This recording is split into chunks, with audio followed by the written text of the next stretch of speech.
मेरे नबी की उम्र शरीफ 60 या 59 साल को पहुंच चुकी है। कितनी उम्र हो गई नबी की अभी जब का ये वाकया सुना रहा हूं? 60 या 59 साल। वैसे नबी की जाहिरी जिंदगी कितनी थी? 63 साल। समझ रहे हैं मेरी बात? ये वाकया कब का जब मैं सुना रहा हूं? 60 या 59 साल। नबी की तबीयत नासाज, मिजाज मुबारक नासाज, नबी कमजोर, उठा नहीं गया, इतनी तबीयत नासाज।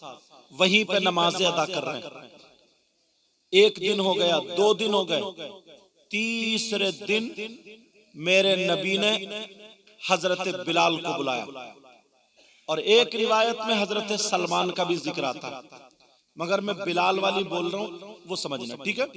हजरत बिलाल को बुलाया, आए का बिलाल मदीने की गलियों में ऐलान कर दो, मैं मोहम्मद लोगों से आखिरी वसीयत करना चाहता हूं। क्या वसीयत है बता दूं? हजरत बिलाल मदीने की गलियों में ऐलान कर दिया, लोगों मोहम्मदुर रसूलुल्लाह कुछ कहना चाहते हैं, उनकी वसीयत सुन लो। जिसकी दुकान खुली थी खुली रह गई, जिसकी बंद थी बंद रह गई। सारे लोग मस्जिद नबवी में पहुंच गए। अब नबी की तबीयत नासाज, जाए कैसे? तो कौन आए नबी को लेने? हजरत अली और हजरत अब्बास के एक बेटे, या तो हजरत कुसुम बिन अब्बास थे या हजरत फजल बिन अब्बास थे। हजरत अब्बास के बेटे, उनके मोढ़े पर नबी ने एक हाथ रखा और दूसरा हाथ हजरत अली के मोढ़े पर, और दोनों के सहारे से नबी मस्जिद तशरीफ ले गए। समझ में आ रही बात? मस्जिद नबवी पहुंच गए। मेरे नबी ने नमाज अदा की। नमाज अदा करने के बाद मिंबर शरीफ पर बैठे, और मिंबर शरीफ पे बैठने के बाद कहा, ओ लोगो, मेरी वसीयत है, अगर तुम में से किसी का कोई हक मुझ पे आता हो तो ले लो। अल्लाह, नबी के सदक़े में कायनात का जर्रा जर्रा बना, नबियों के सरदार। लेकिन नबी फरमा रहे, अगर किसी का कोई हक आता हो तो ले लो। एक सहाबी के 11 दिरहम आ रहे थे, हजरत फजल बिन अब्बास से कहा, दे दो, दे दी। फिर मेरे नबी ने दूसरी मर्तबा ऐलान किया। सहाबी कह रहे, आका, हमें जान मिली आपके सदक़े में, माँ बाप मिले आपके सदक़े में, कायनात का जर्रा जर्रा बना आपके सदक़े में। सहाबा अर्ज़ कर रहे, आका, हमें सब कुछ मिला आपके सदक़े में, तो आपका हम पर हक है, हमारा किसी का आप पर कोई हक नहीं। मगर नबी ने फिर फरमाया तीसरी मर्तबा, अगर किसी का कोई हक आता हो तो ले लो। एक सहाबी खड़े हो गए, एक सहाबी खड़े हो गए, कहे, आका, मेरा हक आ रहा। अल्लाह, हजरत उमर जैसे जलाली मौजूद थे, तलवार हाथ वहीं पे। अब बार बार उमर देखे, जो खड़े हुए थे उन सहाबी का नाम आता हजरत उकाशा। क्या नाम है? हाँ, याद रखा करो, हजरत उकाशा रज़ी अल्लाह ताला अन्हु। वो खड़े होकर के कहने लगे, आका, मेरा हक आ रहा है। हजरत उमर बोले, उकाशा, पागल हो गए क्या? अरे तुम्हें सब कुछ मिला नबी के सदक़े में, क्या कह रहे हो कि मेरा हक आ रहा है? क्या हक है तुम्हारा? उकाशा कहने लगे, आका, जब आप जंग में जा रहे थे, जी, मैं भी जंग में जा रहा था, जी, मेरा घोड़ा आपके घोड़े से पीछे, आपने अपने घोड़े के चाबुक मारा, इतने में मेरा घोड़ा तेजी से आ गया। वो जो कोड़ा था ना घोड़े के मारने वाला, वो आपके घोड़े के नहीं लगा, मेरी पीठ पे लगा था। अल्लाह, तवज्जो रखना जरा इस बात पर, वो मेरी पीठ पे लगा था। आका, वो उस घोड़े का हक आ रहा है। इधर नबी की तबीयत नासाज, नबी हजरत अली के साथ में मिजाज मुबारक नासाज, और वो कह रहे, मेरा हक घोड़े का आ रहा है। हजरत अली बोले काशा इसका मतलब यह है कि तुम नबी के जिस्म पे कोड़ा मारना चाह रहे।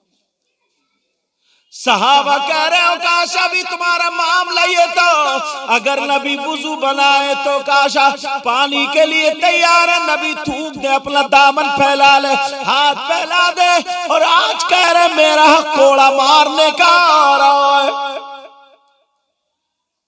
क्या कह रहे हो काशा तुम? ओ काशा चुप। नबी ने तमाम सहाबा से कहा तफद्दलू, बैठो बैठो बैठ जाओ, बैठो।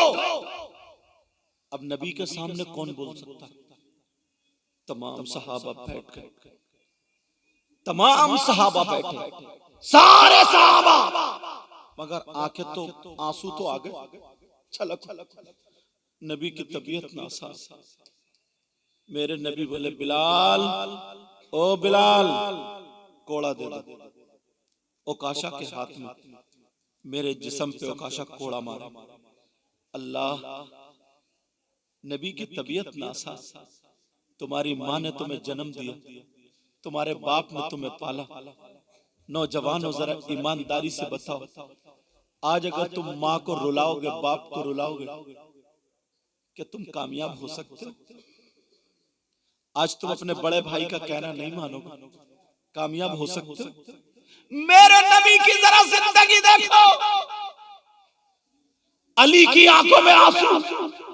अली कहने लगे काशा अगर दुश्मनी की नजर से पूरी दुनिया मिलकर के मेरे नबी के जिस्म पर अगर एक फूल की पत्ती भी मारना चाहे, जब तक अली जिंदा है कोई माइकलाल फूल की पत्ती नहीं मार सकता, क्योंकि अली अभी जिंदा है।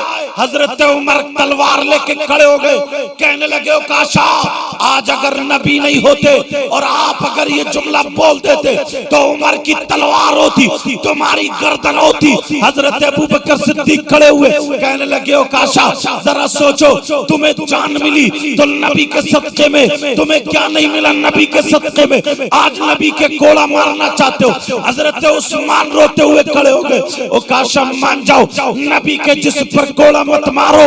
हजरत बिलाल रो करके खड़े हो गए और कहने लगे काशा तुम्हें मालूम है जिस वक्त मैं उमैया के यहाँ पे गुलाम था तो मेरी पीठ पे लोहे के कांटे रखे जाते थे, मुझे उन कांटों पे लिटाया जाता था और उमैया मेरे सीने पे पत्थर रख के गन चलाता था, मगर इली नबी का कलमा मैंने पढ़ा, आज मैं तुम्हारे साथ में बैठा हूँ। ओ काशा अगर तुम्हें कोड़ा मारना है तो मेरा जिस्म हाजिर है, जितने चाहो कोड़े मार लो।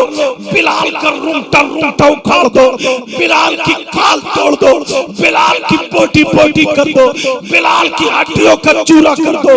ओ काशा तुम पे मेरे माँ बाप कुर्बान, ओ काशा तुम मेरे नबी के जिस्म पे कोड़ा मत मारो। बिलाल के जितने चाहो कोड़े मार लो, बिलाल कुछ नहीं कहेगा। ओ काशा माफ कर दो, ओ काशा बिलाल के कोड़ा मार लो।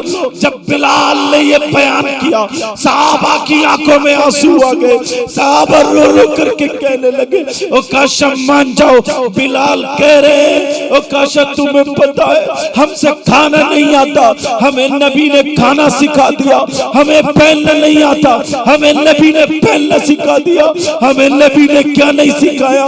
ओ काशा बिलाल का जिस्म हाजिर है, जितने चाहो कोड़े मार लो, मगर ओ काशा कहने लगे आका अगर मैं ओ काशा के कोड़ा आका अगर मैं बिलाल के कोड़ा मारूं तो क्या मेरा हक अदा हो सकता है? आका अगर इजाजत दे तो मैं बिलाल के कोड़ा मार लूं तो मेरा हक हो सकता है? मेरे नबी ने फरमाया नहीं, हक अदा नहीं हो सकता, क्योंकि मेरा कोड़ा लगा था, मेरे ही कोड़ा लगेगा तभी हक अदा होगा। बिलाल कुछ मत बोलो, ओ काशा को कोड़ा दे दो। अल्लाह अल्लाह, ओ काशा रो रहे, आगे बढ़ते हुए कोड़ा लेके जा रहे, क्योंकि नबी का हुक्म है, नबी का हुक्म मानना है। सहाबा की सिसकी सिसकियां निकल रही है, सहाबा रो रहे, ओ काशा तुम्हें क्या हो गया, ओ काशा क्या तुम पागल हो गए? अरे क्या मंजर था जो नबियों का सरदार हो, क्या मंजर था जिसके सदके में जमीनों आसमान बने, एक गुलाम से कोड़ा खाने के लिए तैयार है। तू कैसा बेटा है, तू कैसी औलाद है, तू कैसा बच्चा है? तेरी माँ अगर तुझे डांट दे तो तेरी गर्दन टेढ़ी हो जाती है, तेरा बाप अगर तुझे डांट दे तो तू आंखें निकाल के घर से भाग जाता है। जरा सोच, जरा सोच, तेरी माँ किस हाल में है, तेरा बाप किस हाल में है। हम एसीओ में लेटे हैं, हम कूलर की हवा में लेटे हैं, हमारे माँ बाप का छप्पर भी पूरा नहीं पड़ा है, हमारे माँ बाप के पास मच्छरदानी भी नहीं है। अरे हम अपनी किस किस लड़कियों से दोस्ती करके मोटरसाइकिलों पे लड़कियों को घुमा रहे हैं, जिसको गर्लफ्रेंड बोल करके उनको चाउमीन खिलाने ले जा रहे हैं, उनको मोमोज खिलाने ले जा रहे हैं, उन्हें पार्किंग में घुमा रहे हैं। तुम्हारे घर में तुम्हारी माँ तड़प रही होगी, तुम्हारे घर में तुम्हारा बाप तड़प रहा होगा, तुम्हारे घर में तुम्हारी बहन जवान हो गई है, उसकी शादी होने के लिए तैयार है, मगर तुम रुपया पैसा गुंडागर्दी में उड़ा रहे हो, सट्टों में उठा रहे हो। मेरे भाई तुमसे हाथ जोड़ के कह के जाता हूँ, कमेटी वालों को मुबारकबाद देना, इन उलमा को मुबारकबाद देना जो इन्होंने ये जलसा किया है और तुम तक ये पैगाम पहुंचाया। जरा अपने नबी की जिंदगी को देखो, जो सारे नबियों के सरदार है। कह रहे हो काशा कोड़ा मारो, बिलाल कोड़ा दे दो, बिलाल कोड़ा दे दो। हजरत बिलाल रोते हुए आगे बढ़े, कोड़ा हाथ में है। कहो काशा मान जाओ, मगर ओ काशा ने कोड़ा ले लिया। ओ काशा कोड़ा मारने के लिए तैयार है। हजरत उमर बार बार उठते हैं और बार बार नबी की तरफ देखते हैं। एक मर्तबा उमर से नहीं रुका गया, तलवार लेके खड़े हो गए, कहने लगे ओ काशा तुम अपने एहसान जरा याद करो।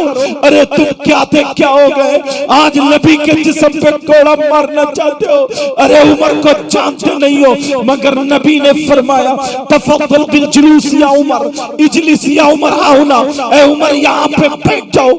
हजरत उमर बैठ जाते। नबी के सामने कोई नहीं बोल रहा, क्योंकि सहाबा को पता था या अय्युहल्लज़ीना आमनू ला तरफऊ अस्वातकुम फौका सौति नबी वला तजहरू लहू बिल कौली कजहरी बादिकुम लिबादिन अन तहबत आमालुकुम व अंतुम ला तशऊरून।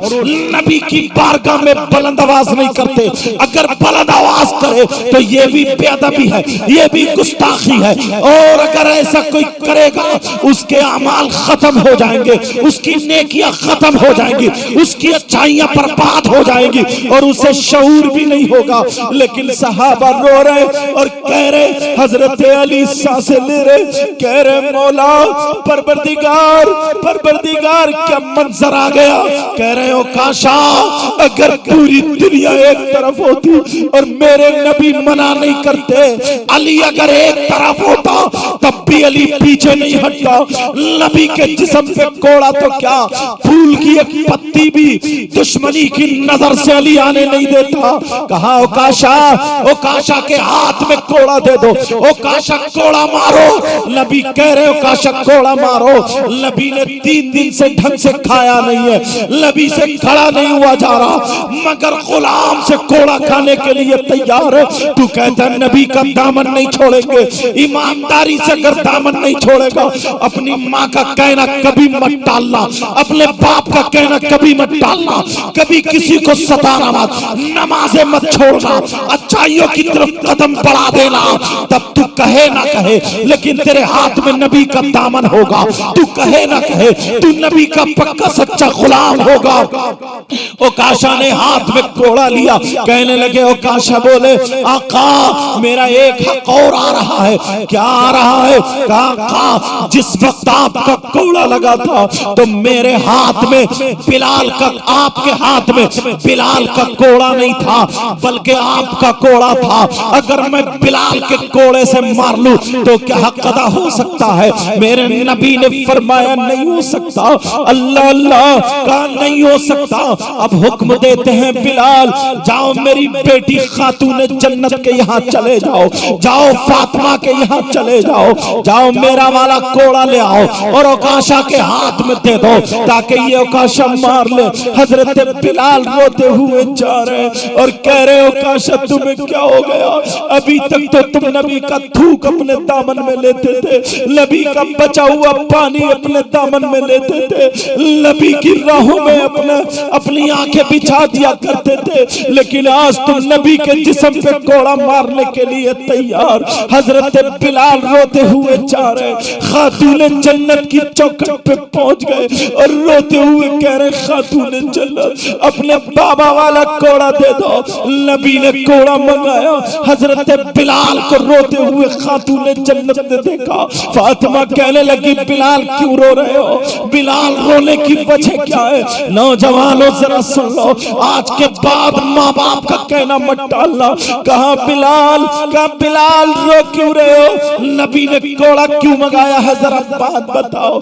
बिलाल ने छुपाना चाहा। बिलाल ने कहा फातिमा खातून जन्नत मुझे हुक्म हुआ है कोड़ा लाने का, मैं कोड़ा लेने आ गया। कहा नहीं बिलाल तुम्हें बताना पड़ेगा, जब तुम्हारी जबान पे गरम गरम लोहा रखा जा रहा था और तुमसे कहा जा रहा था नबी का कलमा छोड़ो, मगर तुम जो थे नबी का कलमा पढ़ रहे थे और मुस्कुरा रहे थे। तुम्हारे सीने पे पत्थर रख के उमैया घन चला रहा था और ये कह रहा था नबी का कलमा छोड़ो, मगर तुम नबी का कलमा पढ़ रहे थे और गुनगुना रहे थे। तुम्हें मक्के की गलियों में खचेड़ा जा रहा था, औबाश और गुंडे लड़के तुम पे पत्थर बरसा रहे थे, मगर फिर भी तुमने तुम्हारे लबों पे मुस्कुराहट थी।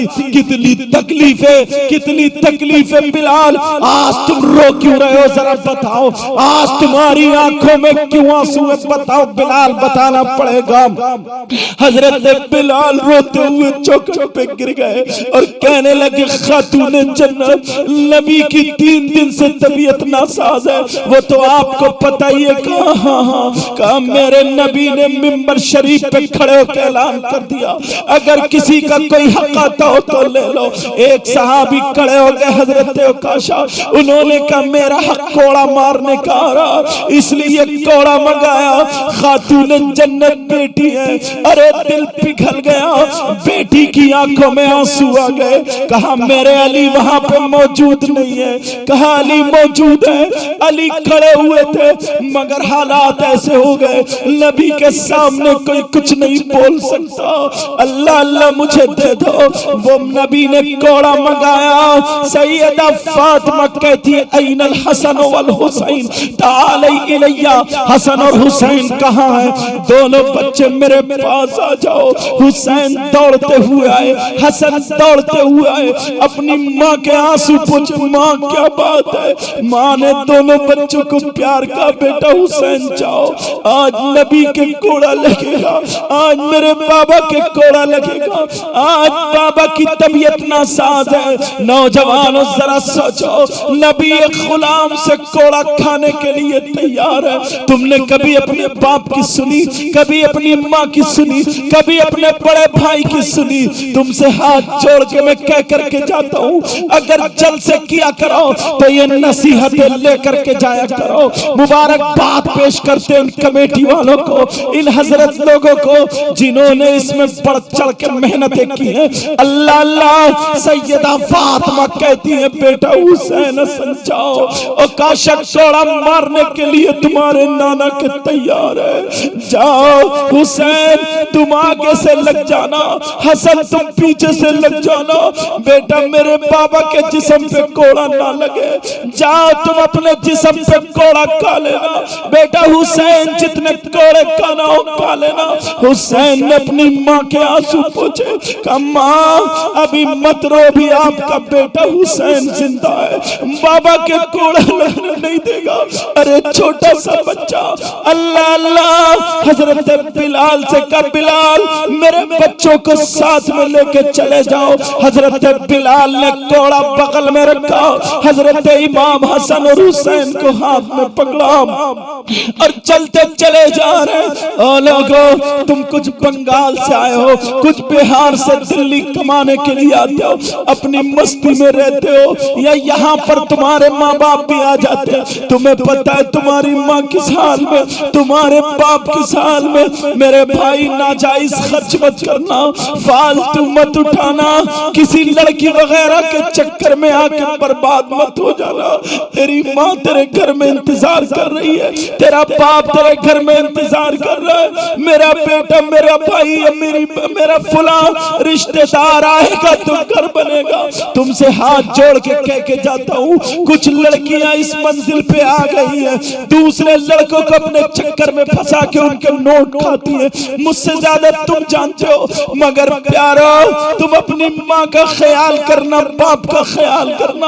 अब जरा सुनो, हजरत ओकाशा के हजरत बिलाल की बगल में कोड़ा है, एक हाथ में हसन, एक हाथ में हुसैन। हुसैन जा रहे हैं, बिलाल ओकाशा कौन है जो मेरे नाना के जिस्म पे कोड़ा मारना चाहते हैं? मुझे जल्दी लेकर के चलो, मेरी मां रो रही होगी, जल्दी लेकर के चलो। हजरत बिलाल भी रो रहे, उधर सहाबा भी रो रहे, उधर बेटी खातूने जन्नत घर पे रो रही है, एक गुलाम से कोड़ा खाने के लिए तैयार। अरे जरा तवज्जो रखो, जैसे ही मेरे नबी मिंबर शरीफ पर बैठे हुए कोड़े का इंतजार कर रहे थे, कोड़े का इंतजार कर रहे थे, जब हुसैन ने और हजरत इमाम हसन ने अपने नाना को देखा, नाना मिंबर पर बैठे, हजरत बिलाल का हाथ छोड़ दिया और हुसैन दौड़ते हुए पहुंच गए और नाना की गर्दन में हाथ डाल के चिपट गए। नाना कौन है ओकाशा जो कोड़ा मारने के लिए तैयार है? कौन है ओकाशा? हम ओकाशा से कोड़ा खाने आए, हमारे जिस्म पे 1000 कोड़े मारे, जब तक हम जिंदा है कोड़े मारते रहे, मगर नाना के जिस्म पे कोड़ा नहीं लगने देंगे। आज मैंने अपनी माँ की आंखों में आंसू देखे, मेरे आका प्यार कर रहे। नहीं बेटा, हजरत ओकाशा भी खड़े हुए रो रहे, मगर हालात ऐसे कह रहे, नाना ओकाशा को दिखा दो कौन है। उन्होंने, आज हमारी माँ रो गई है, आज हमारी माँ की आंखों में आंसू है। नाना ओकाशा से कह दो। हजरत इमाम हसन पीछे से अपने नाना की कोलियां भर लेते, इमाम हुसैन आगे से, और कहते ओकाशा से कह दो कोड़ा मारो। अब नाना के जिस्म पे नहीं, फातिमा के बच्चों के जिस्म पे कोड़ा लगेगा, हसन हुसैन के कोड़ा लगेगा। मेरे नबी कहते हैं, अली अली मेरा दिल भर आया, मेरे बच्चों को ले लो, मेरे बच्चों को ले लो, मेरा हुसैन मुझे रुलाना दे। मेरा हुसैन, नबी हुसैन पाक से बहुत प्यार करते थे। अगर नबी सजदे में है और हुसैन पीठ पे बैठ गए तो नबी ने सजदे से सर नहीं उठाया।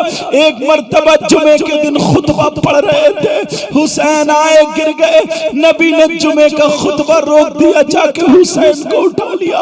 एक मर्तबा चादर के अंदर दोनों बच्चों को उठा के गोद में लिए जा रहे